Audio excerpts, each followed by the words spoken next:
Bonjour à tous et bienvenue dans cette nouvelle Open de boîte en compagnie de Karine. Et aujourd'hui, je vais vous présenter Roi et compagnie parce que j'y ai joué, j'ai beaucoup aimé. Du coup, je me suis proposé pour expliquer et montrer le matériel à Karine. Donc, Roi et compagnie, c'est un jeu d'ABA pour 2 à 4 joueurs, je crois. Regardons.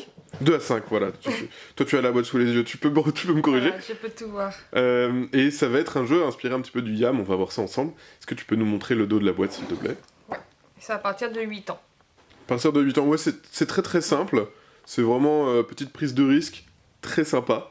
Et découvrons le matériel. Il n'y a pas énormément de matériel, c'est principalement des dés et des cartes, mais on va voir ça avec vous et je vais vous expliquer les règles. Donc c'est 30 minutes à peu près. Voilà, on peut voir l'intérieur de la boîte. Donc petit format, ça c'est chouette. La règle du jeu, toujours important. Petite pub. Donc les dés, donc c'est du ABA, donc ça va être des dés en bois. La particularité de ces dés, c'est qu'il va y avoir des faces colorées, mais elles sont à chaque fois différentes sur chaque dé. Hein. C'est pas comme on peut le voir ici, par exemple, le 5 une fois est bleu, une fois est rouge, parce que ça va vous servir dans les combinaisons qu'il va falloir faire avec les cartes. Ça peut être soit des chiffres, comme YAM, par exemple faire que des 5, mais ça peut être aussi faire que des chiffres rouges. Donc dans les cartes, on a... donc celles-ci, ce sont les villages. Les villages, ce sont des cartes qui vont vous rapporter des points et que vous pourrez récupérer si vous recrutez un villageois de la même couleur que la carte. Donc par exemple, là, on a les villageois jaunes. Voilà. Et bien évidemment, chaque peuple, donc il y a différents peuples en jeu, a des conditions différentes. Donc par exemple, celui-ci, ça va être, il faudra faire que des chiffres pairs, donc que des 2, des 4 et des 6. Ici, on a le nain. Donc là, il faudra faire que des 6, mais il y a différents nains. Là, c'est que des 3, là, il y a... Voilà, les nains, c'est à chaque fois le même dé à faire. En dessous, tu vois qu'il y a... Alors, je sais pas ce que c'est ça comme race, on pourrait dire des orques... Non, ça c'est des gobelins ou des trolls, ouais. Donc les trolls, ça va être basé sur la couleur, avoir que des bleus, des rouges et des verts. Ici, on va dire les orques, eux, ça va être sur les symboles. Donc c'est-à-dire que...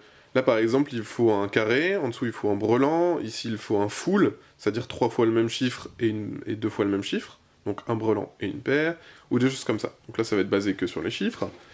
Ensuite, vous avez les faits. Les faits, le nombre de points de victoire, ça va être en fonction du nombre de faits que vous avez. Donc plus vous avez de faits, plus vous gagnez des points de victoire. Donc pareil, ça va orienter les joueurs à se dire « Ah, moi je préfère prendre des faits, ça va m'apporter plus de points, etc. » On a le magicien qui permet de rejouer un tour, ce qui peut être plutôt sympa.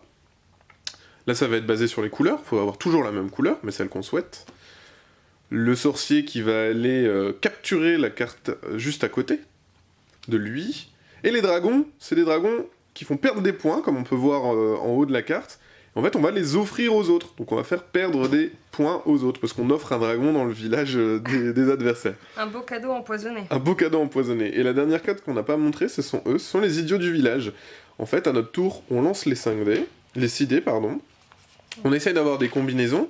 Et si on n'arrive pas à avoir une des combinaisons disponibles sur la table, donc il n'y aura que 5 cartes disponibles, si nous n'arrivons pas à avoir une des 5 combinaisons, on récupère l'idiot du village, le premier de la pile. Donc ça peut être -1, -2, -3, et il y a même un -4.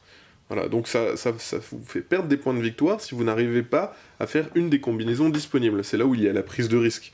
On peut essayer de se dire, allez, je vais essayer de faire 5 fois le 6, hop, tu n'y arrives pas, donc du coup tu récupères un idiot du village qui te fera des points négatifs.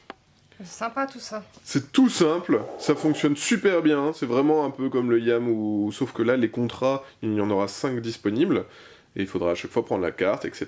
Et voilà, c'est très très simple, super fun, le coup de cœur aussi de Vincent, qu'on a mis sur le site, et qu'on vous invite fortement à découvrir, car ce jeu est super bien.